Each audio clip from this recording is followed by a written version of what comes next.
Assalamualaikum warahmatullahi wabarakatuh. Halo teman-teman semua. Kami dari kelompok 5 akan mempresentasikan topik mengenai Human Computer Interaction dengan fokus materi proses desain interaksi. Materi ini merupakan bagian dari pembelajaran mengenai interaksi manusia dan komputer yang sangat penting dalam pengembangan sistem digital yang nyaman digunakan. Kami berharap materi ini bisa menambah wawasan teman-teman semua tentang bagaimana proses desain bisa dilakukan dengan benar dan efektif. Materi ini disusun oleh kami kelompok 5 yang beranggotakan saya sendiri, yaitu Muhammad Fajar Priyatarasadi, Rehan Maulana, Rizka Maftuha, dan Syifa Urarabani. Untuk mempermudah pemahaman, presentasi kami akan dibagi menjadi 7 bagian utama. Yang pertama, kami akan memberikan pengantar tentang pentingnya desain interaksi. Selanjutnya, kami akan menjelaskan bagaimana proses desain itu dilakukan, termasuk fase-fasenya. Setelah itu, kita akan bahas kerangka desain yang umum digunakan, metode-metode yang mendukung proses desain, serta alat dan praktik yang membantu menciptakan antarmuka pengguna yang baik. Di akhir, kami akan membahas dampak sosial dari sistem yang dirancang, serta isu-isu hukum yang perlu diperhatikan. Desain interaksi adalah bagian penting dari pengembangan sistem modern. Saat ini, hampir semua layanan berbasis digital, mulai dari aplikasi mobile, situs web, hingga perangkat pintar membutuhkan antarmuka yang tidak hanya menarik, tetapi juga mudah digunakan.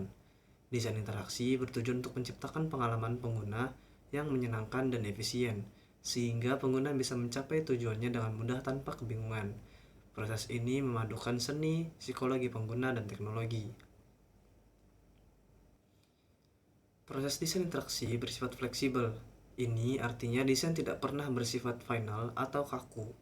Saat kita mulai merancang, kita mungkin menemukan ide atau kebutuhan baru yang membuat kita harus mengubah rencana awal. Tidak ada hierarki tetap yang harus diikuti. Misalnya, kita bisa mulai dari prototipe, lalu kembali ke analisis kebutuhan jika diperlukan. Proses ini juga sangat transformasional karena dapat mengubah cara pengguna berinteraksi dengan teknologi secara signifikan.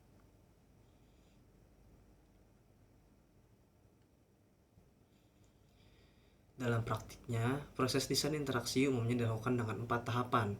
Pertama, kita harus memahami siapa pengguna kita dan apa saja kebutuhannya melalui analisis kebutuhan. Yang kedua, kita masuk ke tahap desain, baik secara konseptual maupun secara rinci. Lalu yang ketiga, kita mulai membangun sistem berdasarkan desain yang telah disusun. Dan yang terakhir adalah evaluasi, di mana kita menguji apakah sistem benar-benar efektif dan sesuai dengan ekspektasi pengguna. Keempat fase ini saling terkait dan sering kali dilakukan secara interaktif. Fase pertama dalam proses desain adalah analisis kebutuhan. Di sini kita harus benar-benar memahami apa yang dibutuhkan oleh pengguna. Kebutuhan ini bisa sangat berbeda, tergantung jenis sistemnya. Misalnya pengguna situs e-commerce menginginkan kemudahan dalam pencarian produk dan transaksi cepat. Sementara pengguna ATM mengutamakan keamanan dan kecepatan. Sedangkan aplikasi pesan instan perlu mendukung komunikasi real-time dengan antarmuka yang simple. Pemahaman ini sangat penting agar desain kita benar-benar relevan sesuai konteks. Tahapan selanjutnya adalah proses perancangan. Proses perancangan, tahapan awal kita menyusun gambaran besar sistem seperti struktur menu atau alur navigasi. Tahapan ini sering disebut dengan arsitektural. Lalu kita lanjut ke desain detail, di mana kita merancang elemen-elemen spesifik seperti tombol, form, dan warna. Dalam tahapan ini, kita bisa menggunakan berbagai metode, seperti membuat sketsa, mockup kertas, atau prototipe interaktif untuk mendapatkan gambar nyata sebelum dibangun secara penuh. Setelah desain selesai, tahapan berikutnya adalah implementasi. Di sini semua perancangan kita mulai diubah menjadi aplikasi nyata. Proses ini melibatkan pengkodean, pengujian awal, hingga integrasi dengan sistem lain. Pemilihan platform yang sangat penting. Apakah aplikasi akan dibuat untuk web, perangkat mobile, atau desktop? Kita juga perlu menilai alat yang digunakan apakah mudah dipelajari dan mampu menangani skala proyek yang diinginkan. Evaluasi. Tahapan ini adalah evaluasi. Evaluasi tahapan penting untuk memastikan sistem yang dikembangkan sudah sesuai dengan tujuan awal. Biasanya dilakukan dengan melibatkan penggunaan secara langsung, baik melalui uji coba maupun survei.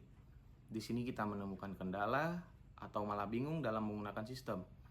Evaluasi ini tidak hanya dilakukan sekali, tapi bisa diulang setiap kali ada pembaruan pada sistem tersebut. Dalam proses desain interaksi, terdapat beberapa pendekatan atau kerangka kerja yang bisa kita gunakan. 3 pendekatan utama yang cukup populer adalah user-centered design, participatory design, dan agile interaction design. Setiap kerangka ini memiliki kelebihan dan konteks penggunaannya masing-masing. Dengan memahami kerangka desain, kita bisa menyesuaikan pendekatan yang paling cocok dengan tim dan jenis proyek yang sedang dikembangkan. User-centered design atau UCD adalah pendekatan yang menempatkan pengguna sebagai pusat dari setiap proses desain.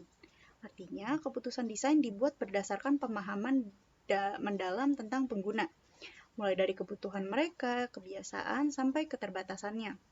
Prosesnya terdiri dari beberapa langkah, yaitu menentukan konteks penggunaan, mengidentifikasi kebutuhan pengguna, membuat solusi desain, dan mengevaluasi hasilnya.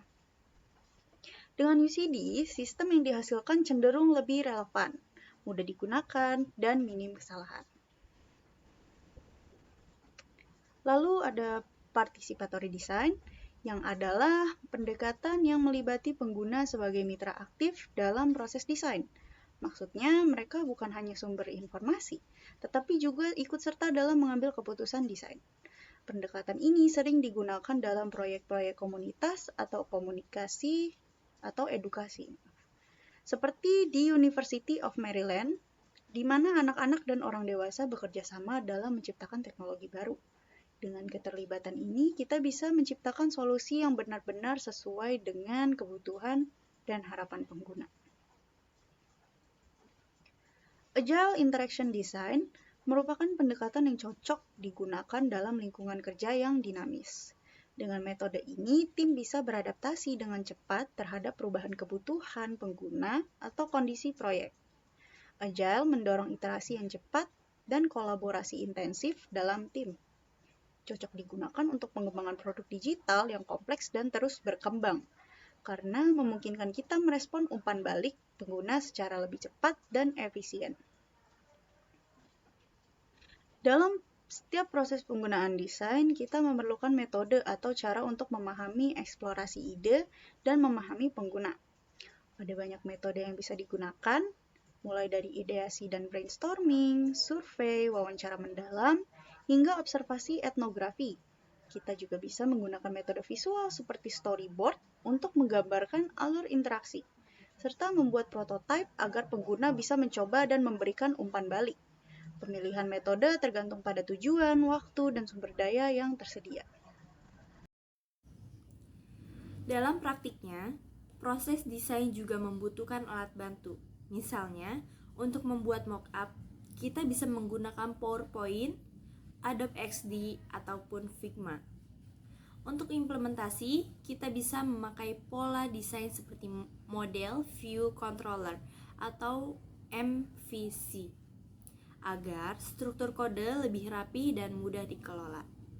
Selain itu, ada juga praktik-praktik terbaik seperti membuat komponen reusable, dokumentasi antarmuka, dan melakukan pengujian pengguna secara berkala. Semua ini bertujuan untuk meningkatkan kualitas hasil desain dan efisiensi proses kerja. Dalam setiap perancangan sistem, kita harus mempertimbangkan dampaknya terhadap masyarakat.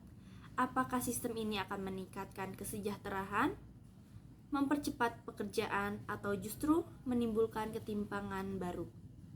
Kita perlu mengidentifikasi siapa saja yang terdampak baik langsung maupun tidak. Misalnya, apakah akan ada pengurangan tenaga kerja? Apakah sistem ini memperhatikan privasi pengguna?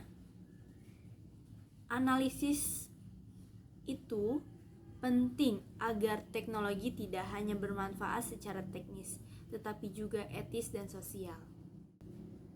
Selanjutnya, desain antarmuka juga menyentuh aspek hukum. Misalnya, apakah desain kita melanggar hak cipta atau justru bisa dipatenkan? Selain itu, sistem yang kita buat harus aman dari sisi hukum, misalnya tidak menimbulkan kerugian bagi pengguna jika terjadi kesalahan sistem. Kita juga harus mengikuti aturan yang berlaku tentang privasi data, kebebasan berpendapat, dan juga perlindungan konsumen. Dengan memahami isu-isu ini, kita bisa membuat sistem yang tidak hanya fungsional, tetapi juga aman secara hukum. Sebagai kesimpulan, proses desain interaksi bukanlah proses sekali jadi, tetapi berulang dan selalu melibatkan pengguna sebagai pusat perhatian. Dengan menggunakan kerangka, metode, dan alat yang sesuai, kita bisa menciptakan antarmuka yang efektif dan efisien. Namun, kita juga tidak boleh lupa bahwa desain yang baik harus mempertimbangkan dampak sosial dan aspek hukum yang ada. Karena itu, sebagai desainer kita tidak hanya harus kreatif, tapi juga bertanggung jawab. Baik, demikian presentasi dari kelompok kami, yaitu kelompok 5, tentang proses desain interaksi. Kami harap materi yang kami sampaikan bisa bermanfaat dan memberikan pemahaman baru tentang pentingnya peran desain dalam teknologi. Terima kasih atas perhatiannya. Kami ucapkan wassalamualaikum warahmatullahi wabarakatuh.